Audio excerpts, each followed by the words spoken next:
for handles, it's always best to start by ironing them lengthways in half first. So I'm going to fold this in half, and like we discussed earlier, we're going to finger press it just a little bit. That way it already knows what direction I want it to be in.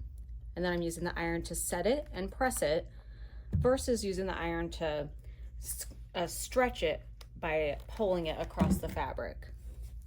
Having a wool mat like this also really helps because the fibers on the wool mat help grab onto the fabric. So when I'm pressing, it's basically staying in place and again, avoiding that stretch. You'd be surprised at how many mistakes we think we've made in a project that simply could have been fixed by pressing a little bit better or you creating less stretch in our fabric to begin with. Okay, so I have ironed it in half, so I have a really nice crease line there. So here's where the fusible fleece comes in.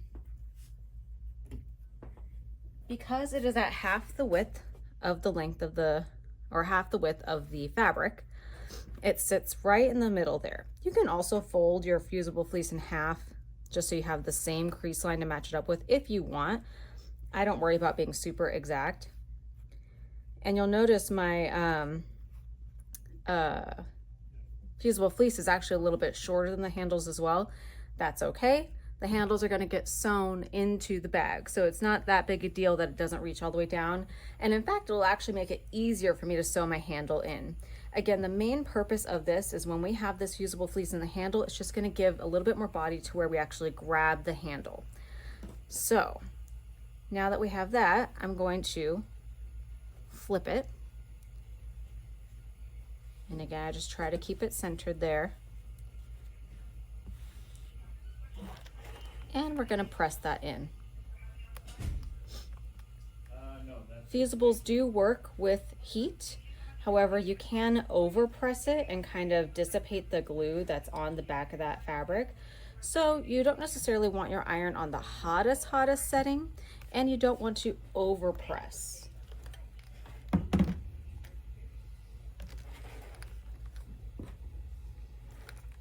So I am basically just pressing until I feel a difference in the texture, because you can kind of feel when it's not gliding across as smoothly.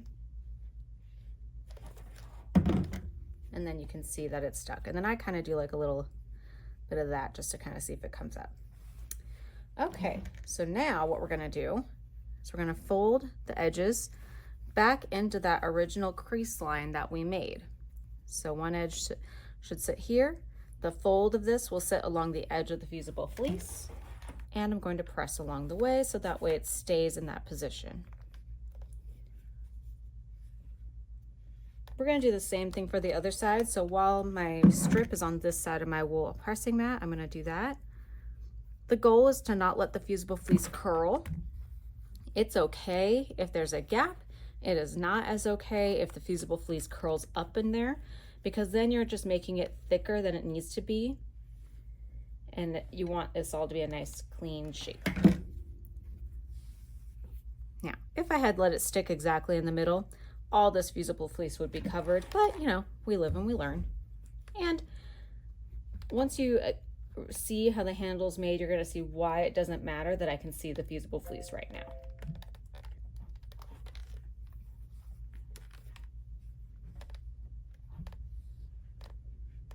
Okay, so that's pressed.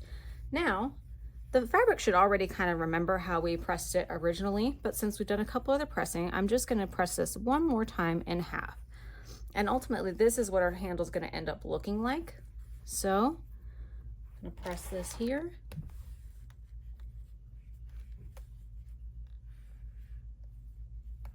Just making sure that the two folds are matched up. Since there's fusible fleece in there, you're gonna notice it kind of pop open like this. That's okay. We are just pressing so that way it kind of has a little bit of memory as we sew. And then we are gonna sew this handle down so that way it stays in this shape.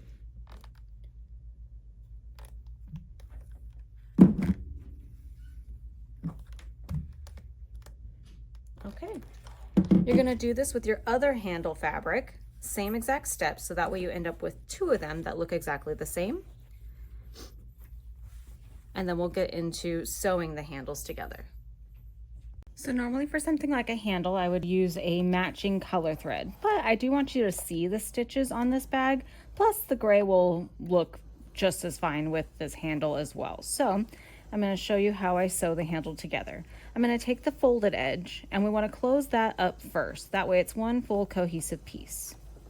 Now remember, there is fusible fleece in this one, so it's recommended by me that you use a walking foot. It'll make it a little bit easier to go through this handle. It's not by any means a requirement though. I'm just going to sew at 1/4 inch from the edge here, so it may squish in a little bit, but if you use a walking foot, it will help with that. So we're going to sew all the way to the end. Let me just adjust as I go.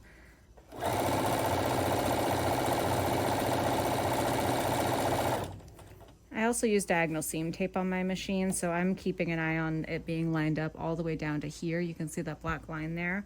I kind of line up there, so that way I'm not stuck staring at the edge of my foot or my needle.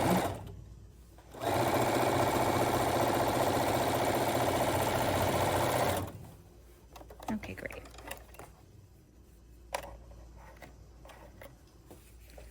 All right, now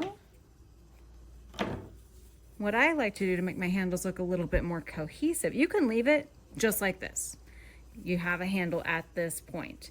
If you would like it to look a little bit more professional or a little bit more put together, what I'm going to do is I'm going to do another line 1/4 inch all the way down, and then I'm going to do another line down the middle.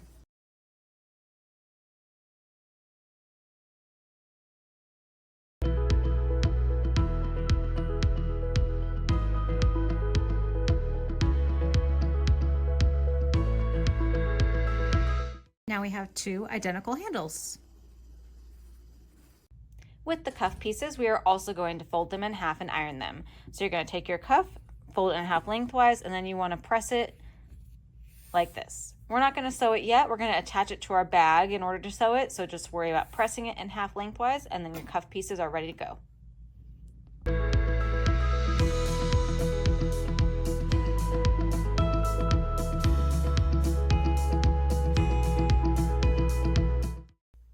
Okay, so now that we have our bag piece put together with the fusible fleece, we're going to start constructing. So to get the cuff to lay correctly on the bag with clean edges all around, you want to match the raw edges of the cuff with the raw edges of the bag. So I'm going to lay one on this side, one on this side, and then you can choose whether you want to pin or whether you want to use some sort of clip, but you're going to pin on the raw edges, and then we are going to sew 1/4 inch from the bottom here on both sides. Now to attach our handle piece to our bag, we are going to fold this in half, maybe. Or you can find your middle point with a ruler.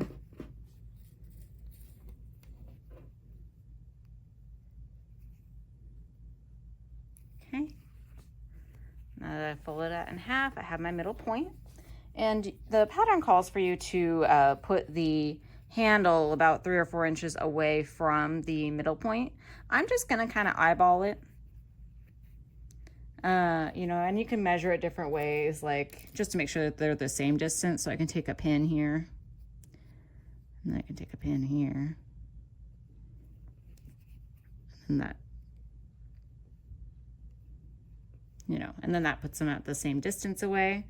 And then with the raw edges of the handle meeting the raw edge of the bag, I'm going to pin.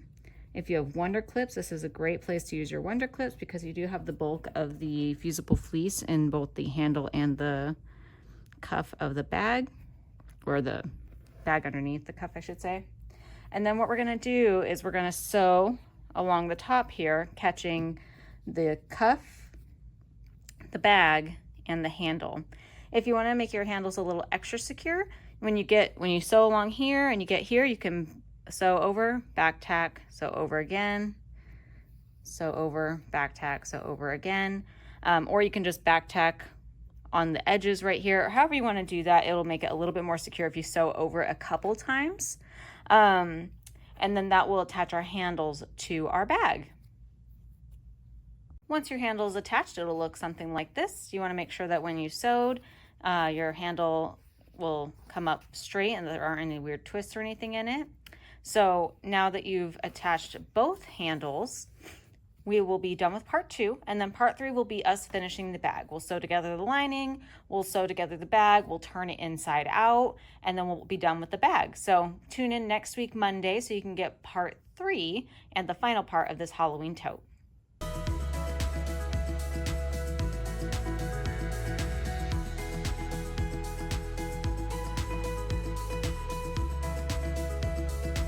If you like this video, we ask that you subscribe to our channel, like the video on YouTube. You'll be helping us as a local quilt shop, and we'll be helping you by teaching you new skills and projects every week. So thank you so much for joining us. Please feel free to tune in for the next Monday to see our next Making It Monday video.